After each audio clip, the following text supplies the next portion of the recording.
And now joining us is author Rachel Stuhler. She's actually from the Rochester area. And do you want to just tell us about your book that's right here in display?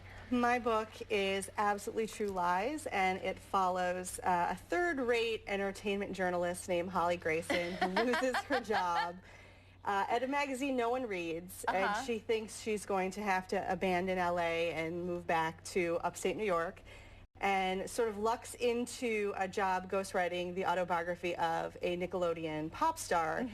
And she's supposed to write this very fun, sweet autobiography about a lovely human being who, as it turns out, does not exist. Because she's not sweet. She is not sweet. She is not innocent. She's not anything she claims to be. So Holly has to create a voice that she's never heard.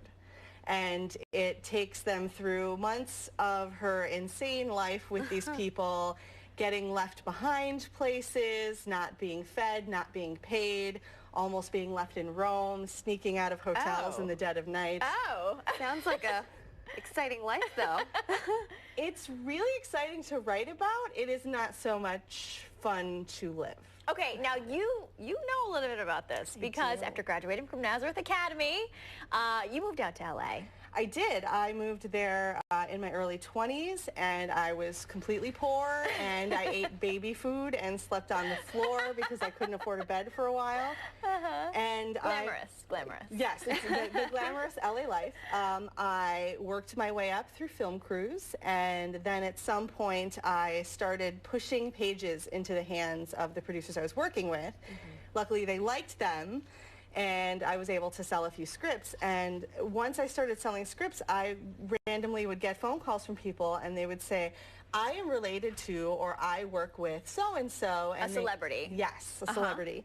They need an autobiography written or a guest piece for Cosmo or whatever.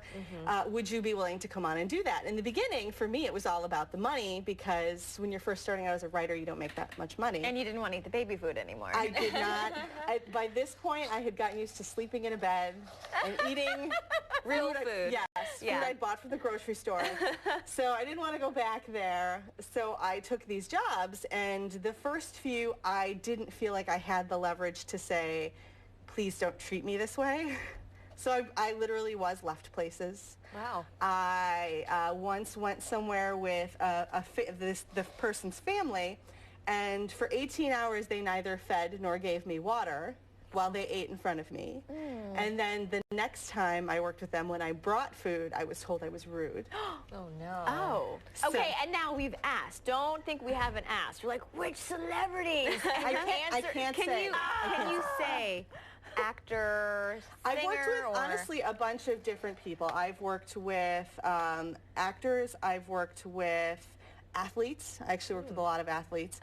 And musicians. Okay. So it's sort of all over the place. Yeah, she's not going to spill names. We've learned that. But so it's just a little bit of a reflection on sort of the life that you've had. It is. It's sort of an amalgam of working as a ghostwriter and working on set, because you just see so many crazy things. But also, there's another component to this book for me, which is that you forget that these are normal people. And you forget that they aren't ever allowed to eat, and they aren't ever allowed to sleep. And I wanted my book to reflect the fact that if this was your life and people told you all day, every day that you were the best thing that had ever happened, but you can't eat and you can't sleep, and you have to go where we tell you, it's a little bit of a problem in your psyche. Yeah, I can see that. It could mess with you. I get hangry, so. Well, Rachel Stuhler, real quick, we know you're getting Nazareth Academy girls are coming out to your book signing. Where is it? When is it? It is tonight at the Barnes & Noble Pittsford at 7 p.m. I will be there signing books, and I would love to see anybody. Awesome. Congratulations. Thank you so much. Yeah, thanks for sharing it with us. Thanks for having me. All right, so you're going to do that tonight, but then maybe you need plans for the rest of the weekend. We've got the Weekend Buzz coming up next.